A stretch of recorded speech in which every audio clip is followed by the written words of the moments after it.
Yo les terriens, ici Sweep et j'espère que vous allez bien. Car aujourd'hui on va franchir un cap, on va faire un grand pas, on va rester dans du cosmique, mais pour une fois on va partir du côté d'ici parce qu'on va parler des lanternes. Si je vous dis qu'aujourd'hui on va parler du premier lanterne, certains penseront sans doute à Alan Scott qui était le premier lanterne qu'on a introduit dans l'univers DC Comics, ou d'autres parleront sans doute de Hal Jordan qui lui était le premier Green Lantern qu'on nous a présenté. Et bien du coup c'est ni l'un ni l'autre, je vous parlerai du tout premier lanterne qui est arrivé tout simplement dans l'univers DC Comics, il s'agit de Voltoon. Du coup, on commence la vidéo, c'est parti.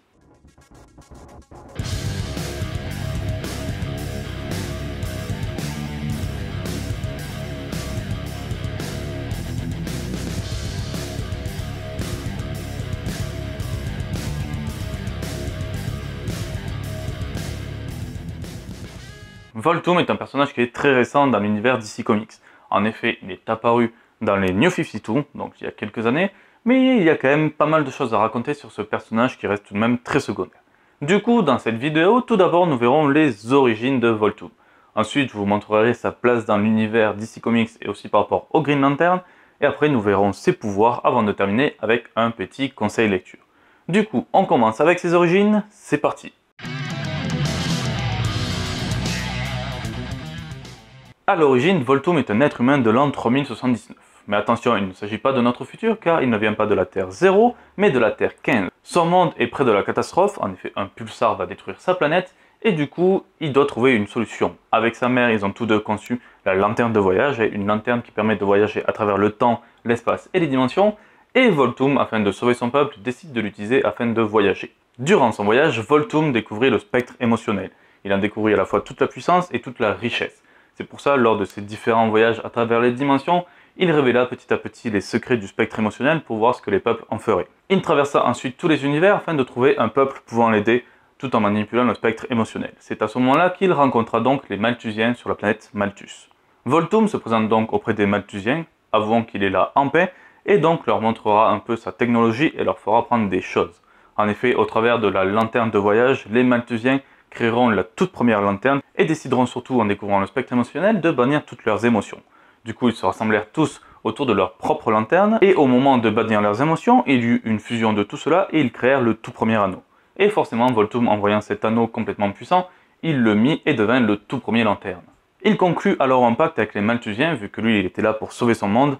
Les Malthusiens pouvaient user de technologie et d'expérience sur lui afin de l'aider, et en retour, bien sûr, Voltoon pouvait retourner avec l'anneau pour sauver son peuple. Sauf que rien ne se passa comme prévu. En effet, une des premières expériences des Malthusiens était tout simplement d'intégrer la toute première lanterne à l'intérieur du corps de Voltoon, et cela a eu de graves conséquences. En effet, le spectre émotionnel commença à le détruire, il perdit petit à petit la raison, et il perdit presque même le but de sa visite ici, le fait de pouvoir sauver son peuple. Du coup, Voltoon commençant à perdre la raison, les Malthusiens commençaient à avoir peur. Voltoon représentait un gros danger, et ils ne voulaient pas qu'il reparte. Ils détruisirent donc sa lanterne de voyage, et Voltoon se retrouva coincé. Fou de rage, il commença donc à attaquer les Malthusiens et ceux-ci créèrent donc les premières lanternes et les premiers anneaux de Green Lantern pour l'affronter. Voltoon affronta donc les Green Lantern et il perdut. Il fut alors enfermé dans la chambre des ombres et une partie des Malthusiens décida de rester avec lui afin de le surveiller.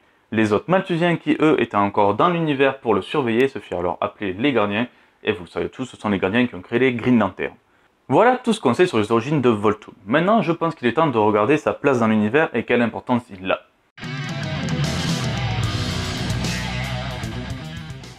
Comme vous avez pu le deviner dans ses origines, Voltoon a une très grosse importance dans l'univers cosmique de DC, mais surtout dans l'univers des Green Lantern.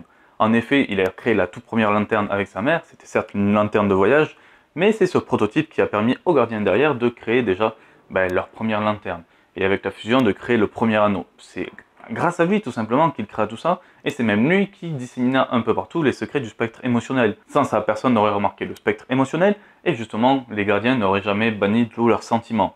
Donc déjà, ça c'est une grande importance, mais ça va même plus loin que ça. Vu qu'il était rongé par la folie, justement, il força les gardiens à créer les premiers Green Lantern au nombre de 7, afin qu'ils affrontent Voltoon. Et bien sûr, quand il était enfermé, les Green Lantern n'ont pas existé directement. En effet, les gardiens ont vu que Voltoon avait été dévoré par le spectre émotionnel. Du coup, ils se doutèrent bien que c'était trop dangereux pour le donner à quelqu'un. Ils créèrent alors les Manhunters, des robots qui étaient là pour surveiller la galaxie et faire du coup la police galactique. Et surtout, c'était des robots qui ne manipulaient pas du tout les sentiments, donc ils étaient en dehors du spectre émotionnel.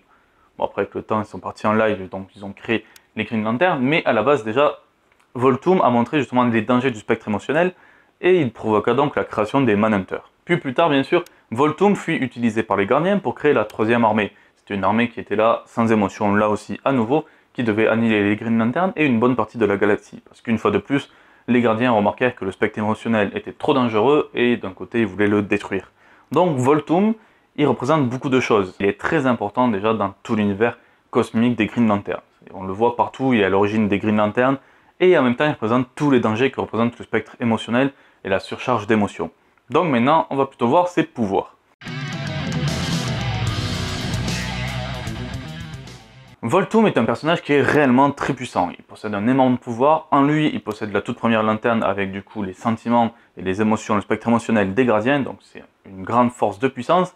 Et c'est surtout le premier lanterne. Mais aussi bizarre que ça puisse paraître, quand on parle de lanterne, on imagine toute leur construction de l'esprit ou autre, et ben quand je regarde, on voit quasiment jamais Volthoom utiliser de structure. À un moment, il parle de structure de construction, mais on la voit à peine, et les trois quarts du temps, sinon il tire de l'énergie. Du coup, c'est quand même bizarre quand on regarde les autres lanternes qui, eux, justement, manipulent les choses. Volthoom, lui, tire de l'énergie, il peut voler, il peut même se protéger directement, il possède plein de pouvoirs, il peut même modifier sa masse, grandir, rapetissir, enfin plutôt grandir surtout.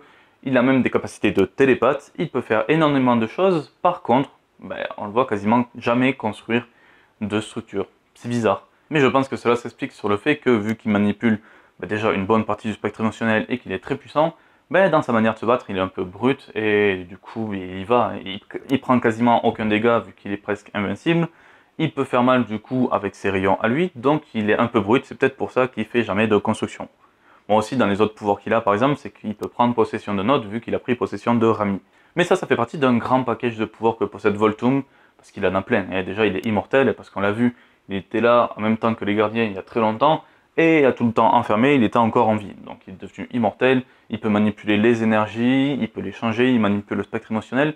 Il pourrait presque manipuler tout simplement l'univers même, toute l'énergie cosmique de l'univers. Donc Volthoom, c'est un personnage très puissant, mais en même temps, on l'a vu, c'est souvent fait battre, parce qu'au bout d'un moment, il a quand même une puissance limitée, c'est pas non plus un dieu. Et lorsque les lanternes, du coup, se retournent tous contre lui, parce que les gardiens, il a réussi à les vaincre, les lanternes, vu qu'il manipule le spectre émotionnel, qui est donc une énergie que normalement Volthoom manipule, il peut se faire avoir. Donc il est extrêmement puissant, mais ce n'est pas non plus un dieu, il n'est pas invincible. Mais n'oublions pas non plus que Volthoom, il n'est pas stupide, même si dans sa manière de se battre ou autre, oui, le fait qu'il ait perdu la raison, il peut être un peu brut et bête, il faut savoir qu'à la base, c'était un génie.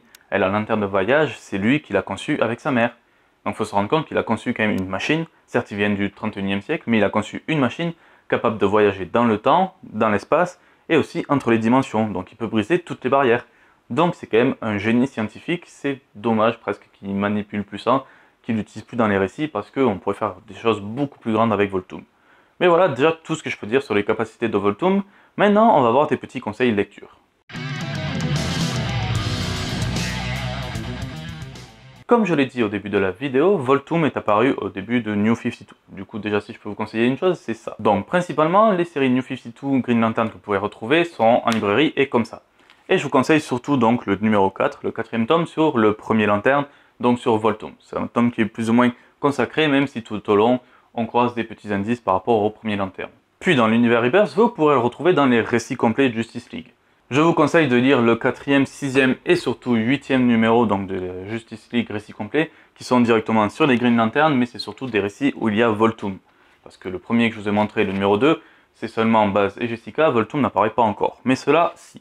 Par contre, je suis désolé pour ceux qui veulent en librairie, les récits complets, ils sortent juste en kiosque. Donc pour le coup, il va falloir chercher un peu. Désolé. Voilà, la vidéo est à présent terminée et j'espère qu'elle vous aura plu. Si c'est le cas, n'hésitez pas à lâcher un petit pouce bleu et surtout à partager la vidéo, c'est toujours sympa. D'ailleurs, si vous avez des questions ou si vous voulez laisser un commentaire pour ajouter des informations, voilà, en commentaire, vous pouvez le faire, je serai même là pour répondre. Donc voilà, c'est la fin de la vidéo. Sur ce, ciao tout le monde et à la prochaine. Ciao!